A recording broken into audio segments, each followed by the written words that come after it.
بسم الله الرحمن الرحيم إن الحمد لله نحمده ونستعينه ونستغفره ونعوذ بالله من شرور أنفسنا ومن سيئات أعمالنا من يهده الله فلا مضل له ومن يضلله فلا هادي له ونشهد أن لا إله إلا الله وحده لا شريك له ونشهد أن محمدا عبده ورسوله أما بعد السلام عليكم ورحمة الله تعالى وبركاته. Allah Teala'nın güzel isimlerinden Al-Mu'min. Al-Mu'min ismini Kur'an-ı Kerim'de varid bo'lishligi. Bilasizlar, Allah Teala'nın güzel isimleri Kur'an'da ham, hadisde ham varid bo'lganlari bor. Faqatgina hadisi sharifda varid bo'lganlari bor, Kur'an'da varid bo'lmagan va faqat oyatda varid bo'lganlari bor. Ana shu Kur'an-ı Kerim'de zikri kelgan isimlardan bittasi Al-Mu'min. Estaizu billah. Huvallahu'l-lezî la ilahe illa huvel melikul kuddusus salamul mu'minul muhayminul azizul cebbarul mutakabbir. U Allah shunday zotdirki, hech qanday iloh yo'q, faqat uning o'zi bordir.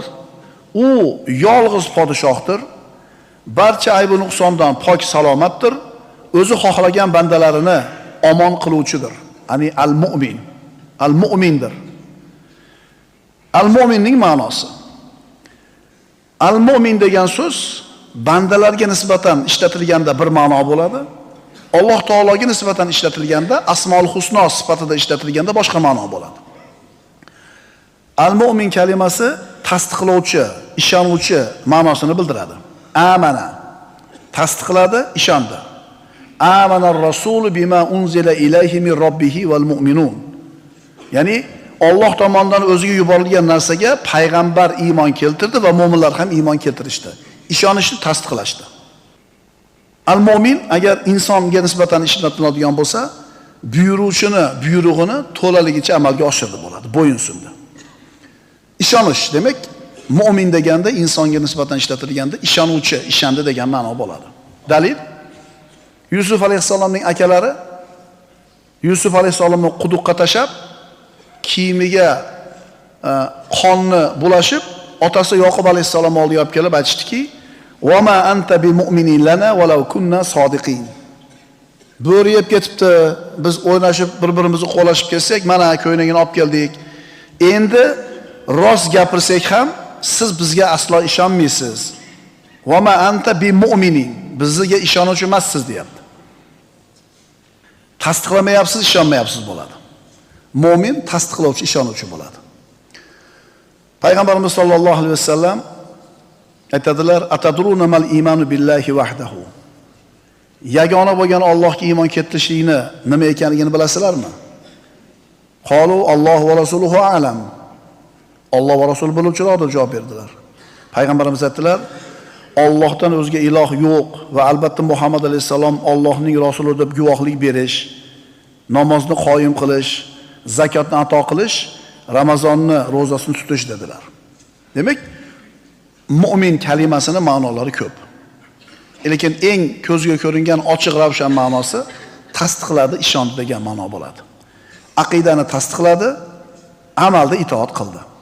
Aytilgan narsani haqda qabul qildi, shuning uchun buyruqni bajardi. Eshitishning lavozimi tatbiq qilish.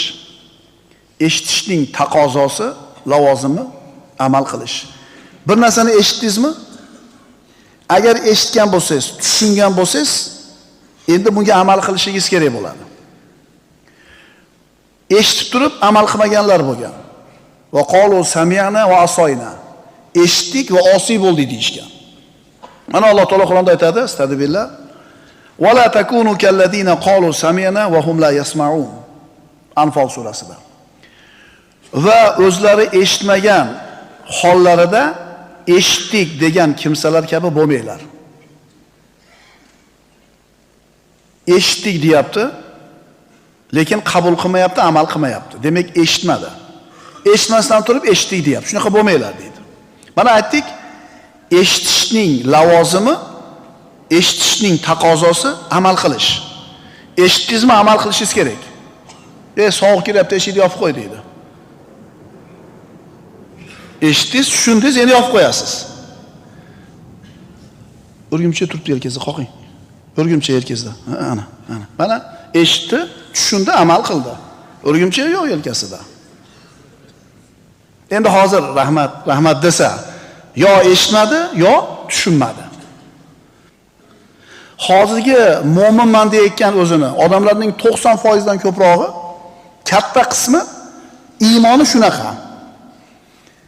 Eshitgan, biladi jannat do'zax borligini, lekin nimaga amal qilmayapti?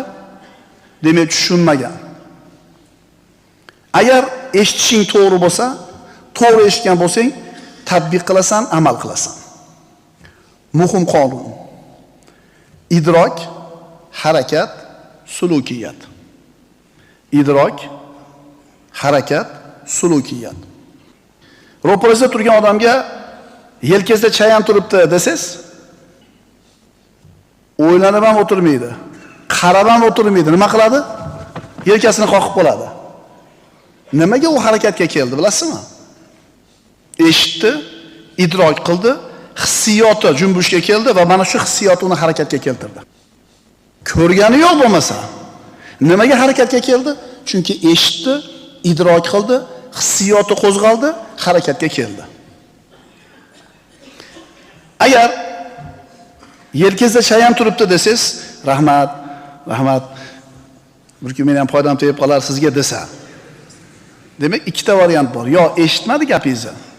Eshitgan bo'lsa ham nima qilmadi? Tushunmadi. Agar eshitgan bo'lsa va tushungan bo'lsa cho'chib ketish kerak. Yelkasini qoqish kerak edi. Shuning uchun olimlar aytishadiki, seni bu borliq bilan qilayotgan muomalang mana shu qonun asosida bo'ladi. Shu qonunga muvofiq kun kechirasan, idrok qilasan, harakat qilasan, sulukiyating belgilanadi. Chunki siz bilan biz hayotda qilayotgan ishlarimizni qarasak, o'shundan boshlangan. Mana narsa to'g'ri, mana narsa noto'g'ri deyilgan. O'sha narsani tushundik, u bizning hissiyotimizni qo'zg'adi va mana shu fe'lda nima qilamiz? O'shuning uchun sizni odamlar bilan qilayotgan muomalangiz, hayotda qilayotgan ishingiz, bosayotgan qadamlaringiz mana shu 3 ta qonun bilan ketadi. Idrok, hissiyot, harakat. Masalan, bundan sodda misol, masalan, semirib ketdingiz. Oshna qonni chiqib semirib ketibsiz, sal ozing desa, xo'p deb qo'yasiz. Lekin u sizni idrokingizga kirib, hissiyotingizni qo'zg'amadi. Oddiy gap. O'shuning uchun harakatga kelmadingiz. Endi doktor aytadi. Yana 5 kilo semirsangiz, yuragingiz ko'tara olmaydi bu nagruzkani, o'lib qolasiz deydi. Idrok bo'ldimi? Hissiyotingizni qo'zg'adimi? O'lib qolaman ekan. Shuncha narsa qolib ketadimi birovga deb turib, hissiyotingiz qo'zg'agandan keyin nimaga kelasiz? Endi tushunyapsizlarmi, birodarlar? Nima uchun odamlarni, o'zini musulmonman deyotgan odamlarning juda katta qismi dinga beparvo. Ular hali idrok qilgani yo'q. Bir gapni eshitding, idrok qilmading, hissiyoting junbushga kelmadi, demak harakat ham qilmading. Yana bitta misol. Bog'da ketyapsiz, ro'paringizda katta bir ilon yotibdi. Darrov qalbingizga qo'rquv kiradi, rangingiz o'zgaradi. Bu aqlingizni joyida ekanligini alomati. Jinni emas ekansiz. Ilonni nimaligini bilar ekansiz. Shart to'xtab qoldingizmi? Aqlingiz joyida ekan. Endi siz yo qochib ketishingiz kerak, yo bir toshpoch bilan urib haligini yanchishingiz kerak. Demak, hissiyoting seni harakatga boshlamasa, demak bu hissiyot emas ekan. Agar idroking seni hissiyotingni qo'zg'atmasa, demak idrok emas ekan. Hissiyoting seni harakatga keltirmasa, bu hissiyot emas ekan. Agar idroking hissiyotingni qo'zg'atmasa, bu idrok emas ekan. Anglaysan, his qilasan, harakatga kelasan. O'zini musulmon deb biladigan juda ko'p odamlarni din haqidagi idroki to'g'ri emas. Dinni haqiqatini hali ham to'g'ri tushunib yetmagan. Shuning uchun o'zini musulmonman do'radi. Din bir vodiyda, bu odam esa boshqa vodiyda ko'rasiz. Agar ana shu odamlar dinda haqiqatini idrok qilishganida, hissiyotini mana shu idrokka harakatga keltirganida, qilayotgan ishlari hozirgi ahvoldan boshqacha bo'lar edi. Amalga kirishardi. Xuddi shunga o'xshagandagi agar biz qiyomat kunini borligini rostdan anglab idrok etadigan bo'lsak, har bitta qilgan ishimizga qiyomatda so'roq savol bo'lishigini anglab yetsak, bu bizni hissiyotimiz junbushga keltiradi. Hissiyotimiz qimirlagandan keyin harakatga kelamiz. Amalimiz zaifmi? Demak, idrokimiz zaif. Hali tushunmayapmiz nima bo'layotganligini. Wala takunu kallazina qalu sami'na wa hum la yasma'un. O'zi eshitmagan holida turib, men eshitdim deganlardan bo'lib qolmanglar. Insonning yolg'onchiligi ikki xil bo'ladi. So'zi bilan yolg'onchi bo'ladi, amali bilan yolg'onchi bo'ladi. So'zi bilan bir narsani yolg'onga chiqaradi yoki amali bilan bir narsani yolg'onga chiqaradi. Tushunyapsizlarmi, birodarlar? O'zini dindor deb biladi. 5 mahal namoz o'qiydi. Shakli shamoilan musulmonligiga o'xshaydi haqiqatdan. Lekin savdosini qarasangiz yolg'oni bor. Tarozisini qarasangiz muammosi bor. Xitoyda narsasini koreyskiy deb sotadi. Demak, bu odam hali eshitmabdi, idrok qilmabdi, hissiyoti bo'lmabdi, amalga kelmabdi. Misol, kasal bo'lib qoldingiz, tabibga bordingiz. Tabib sizni o'tirib ko'rdi. Kasalingizni aniqladi, keyin dardingizni nima ekanligini tushuntirib berdi. Nima ish qilish kerakligini ham aytib, qo'lingizga retsept yozib berdi. Yozib berdi. Qog'ozni oldingiz. Rahmat, idimizga qoyilman, ajringizni bersin, mendan bir yaxshilik qaytib qolar deb tilingiz bilan ilmini tan oldingiz. Lekin yozib bergan narsasini bittasiga amal qilmadingiz. Demak, siz uni amalingiz bilan yolg'onchiga chiqardingiz. Tilingiz bilan rost deyapsiz, lekin amalingiz bilan yolg'on deyapsiz. Fe'lingiz bilan. Bu takzibi amaliy deyiladi. Amal bilan bir narsani yolg'onga chiqarish deyiladi. So'z bilan tasdiqlayverasiz, lekin amal qilmaysiz. Bo'ldi, qilamiz. Bo'ldi, qora aka. Deydida, ertasiga bilgan anqasini yeb ketaveradi. Mana shu takzib amali bilan yolg'onchiga chiqarishlik musulmonlarning hayotidagi eng katta muammoimiz. Biz musulmonlarning hayotimizdagi katta muammo shu. Rost gapir, rizqingni yeysan, yolg'on gapir, rizqingni yeysan desa to'g'ri. Peshonamizga rizqimiz yozilgan deydida, yolg'on gapiraveradi. Demak, amali bilan ishlanmayapti bu gapga. Musulmonlarning hammasi qiyomat haqligini gapiradi, tan oladi, o'limni tan oladi, topganini go'riga olib ketmasligini tan oladi tili bilan. Lekin qilayotgan ishlari bu gapiga to'g'ri kelmaydi. Tili bilan tasdiqlayotgan narsani amali bilan tasdiqlamaydi. Oxiratni birodarlar til bilan yolg'onga chiqarish bor. Oxiratni tili bilan yolg'onga chiqargan odam kofir deyiladi. Qiyomat yo'q desa kofir bo'ladi. Endi bir odam qiyomatni bor desa-yu tili bilan, lekin hayotda qilayotgan ishlari qiyomatda borligiga ishonadigan odam ishi bo'lmasa, amali bilan qiyomatni yolg'onga chiqarayotgan bo'lsa, bu odam nima deyiladi? Juda nozik savol. Biz kofir demaymiz uni. Chunki tili bilan bir marta la ilaha illalloh Muhammad rasululloh dedim, biz musulmon deymiz uni. Fosiq, fojir, lekin kim? Musulmon u. O'zimizdan so'raylik-da. Amallarimiz gapirgan gapimizga to'g'ri keladimi? Agar oxiratga bo'lgan iymoni so'zi bilan tasdiqlab ishlanganidek, amali bilan tasdiqlagan bo'lganida juda ko'p musulmonlarning hayoti ijobiy tomonga o'zgarganligini ko'rardik. Agar o'zlaridagi iymon deb aytayotgan narsalari to'g'ri bo'ladigan bo'lsa, tili bilan tasdiqlagan narsasi amalda tasdiqlaydigan bo'lsa, mana shu odam komil musulmon bo'lar edi. Mana shu amaliy takzib, amal bilan yolg'onga chiqarishlik bizning hayotimizdagi eng bir xatarli narsalardan. E'tiqodida jannat bor. Lekin qilayotgan ishda taqvo yo'q, savdosida, hunarda taqvo yo'q. Iymon birodarlar harakatga yetaydi. Mo'min odam harakatchan bo'ladi. Iymon harakatga keltiradi. Iymon sukuniy bo'lmaydi.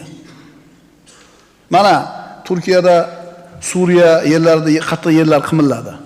Televizorlarda ko'rib turibmiz, haqqiga duo qilyapmiz. Mana musulmonlar yordam berishimizga e'tiyor tutdik, bir dunyo to'plab jo'natdik. Mana shu iymonda borligini belgisi. Chunki nimadir qildingizda, Alloh qabul qilsin. O'sha birodarlarimizga sabr bersin Alloh taolo, o'tganlarni rahmat qilsin.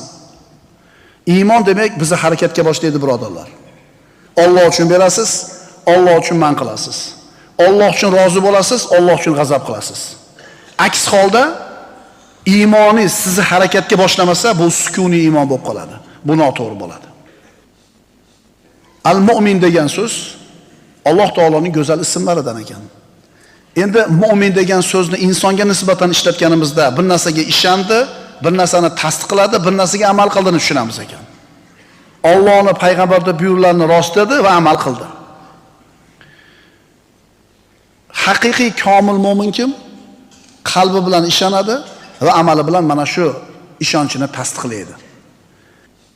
Amali yo'q odam kofir deyilmaydi bizda, birodarlar. Bizda iymon ikkita narsa. Qalbi bilan ishonish, tili bilan aytish. Ikkinchi ta'rifda ahli sunnatning iymonga bergan ta'rifida amal deyiladi. Lekin ular amalni komil iymonning sharti deb qo'yadi. Biz iymon degan narsa ikkita narsa aytyapmiz, bular komil iymon deganda 3 ta aytyapti. Agar biz ham komil degan so'zni qo'ysak, uchinchisini biz ham qo'shamiz. Lekin iymonni mana shu ikkita narsa ekanligida muttafiqmiz. Iymon ham birodarlar quvvatlisi bor, quvvatsizi bor. Quvvatli iymon egalari masjidga kelib o'tirib juma o'qiydi. O'sha iymoni zaifroqlar yuribdi ko'chada. Iymon birodarlar eng oliy martaba. Masalan, bir kishini domla deb chaqirsangiz, aniq emas qanaqa domlaligi. 10-sinfda domlasini ham domla deymiz. 5-sinfda o'quvchilarning domlasini ham domla deymiz. 3 yilcha texnikum instituti domlasini ham nima deymiz? Domla deymiz. Endi universitetda katta professorlarni kim deymiz? Domla deymiz. Iymonni ham shunga taqqoslasak bo'ladi. Bu odam iymonli deganda nimasi bor? Quvvatini darajalari bor, birodarlar. Qilayotgan amali uning iymonini quvvatini belgilaydi. Qilayotgan amali uning iymonini qanday ekanligini siz bilan bizga ko'rsatib beradi.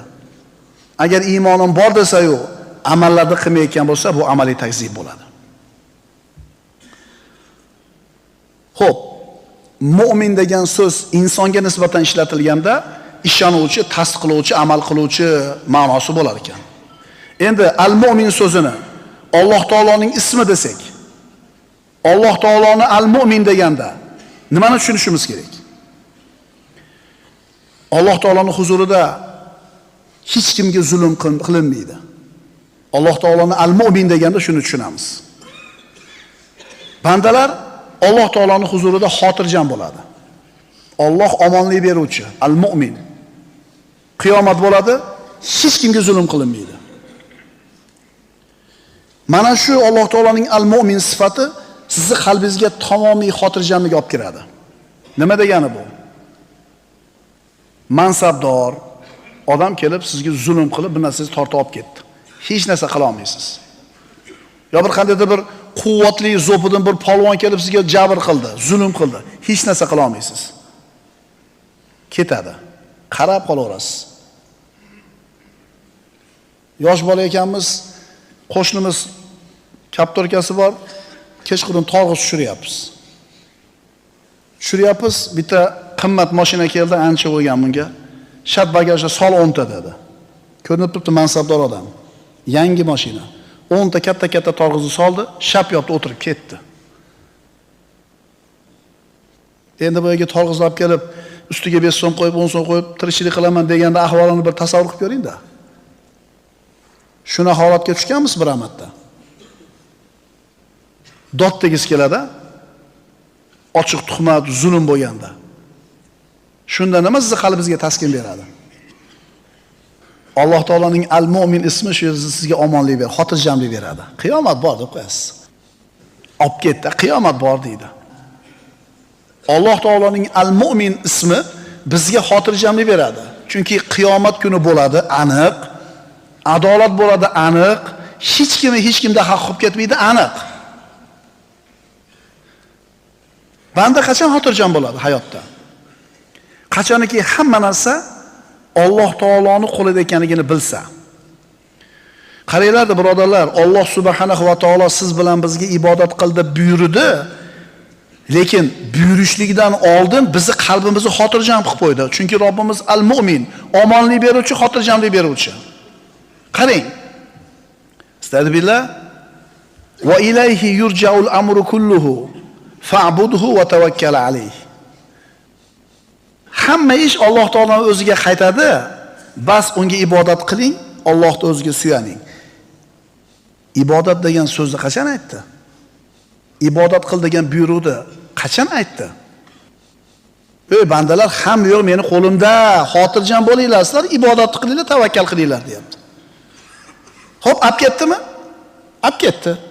Meni qo'limda, meni oldimga keladi hammasi deyapti. Zolimi ham, mazlumi ham, podshosi ham, gadosi ham meni oldimga keladi. Hamma ish Allohga qaytadi. O'shuning uchun sen xotirjam bo'l, ibodatingni qil, tavakkal qil deyapti. Yana qanaqa xotirjamlik kerak bizga? Qiyomat bo'lganda zolim bilan mazlum bo'ladi. Xuddi dunyoda zolim bilan mazlum bor bo'lgandek. Qiyomat kuni inson zolim bo'lganiga quvonadimi, mazlum bo'lganigami? Savol masa bu. Dunyoda-chi, mazlum bo'lganiga xafa bo'ladi, 10 ta tog'izini oldirib qo'yganda siqiladi, lekin qiyomatga borganda shu mazlum bo'lganiga quvonadi. Agar sizga zolim yoki mazlum bo'lishlik roli berilsa, mazlum bo'lgani siz uchun foydaliroq. Nima demadinglar? Chunki ilayhi yurja'ul amru kulluhu, hamma ish Allohga qaytadi deyapti. Yana Astagfirullah. Va huvallazi fis samai ilahun va fil ardi ilahun. U Alloh osmonda ham iloh, yerda ham iloh bo'lgan zotdir. U Alloh osmonda ham iloh, yerda ham iloh bo'lgan zot. Astagfirullah. Ma lahum min dunihi min waliyyin va la yushriku fi hukmihi ahada. Odamlar uchun undan o'zga biron do'st madadkor yo'qdir. U o'z hukmida hech kimni sherik qilmas. Ya'ni Alloh taoloning al-mu'min sifati siz bilan bizga xotirjamlikni beradi. Omonlikni beradi. Zulm ko'rsangiz, adolatsiz ishni ko'radigan bo'lsangiz, qiyomat bor deysiz. Chunki al-mu'min bo'lgan Robbingiz sizga xotirjamlik beradi. Payg'ambarimiz aytadilar: "Ma sha'allohu kana va ma lam yasha lam yakun." Alloh nimani xohlagan bo'lsa bo'ldi. Nimani xohlamagan bo'lsa bo'lmadi. Va bundan keyin Alloh nimani xohlagan bo'lsa bo'ladi, nimani xohlamagan bo'lsa bo'lmaydi. Siz nima bo'ling? Xotirjam bo'ling. Xotirjam bo'ling, chunki Robbingiz sizga xotirjamlikni, omonlikni beradi. Aqulu qawli hada va astaghfirulloha li va lakum. Innalloha va malaikatahu yusalluna alan nabiy. Ya ayyuhallazina amanu sallu alayhi va sallimu taslima. Wassalomu alaykum va rahmatullohi va barakatuh.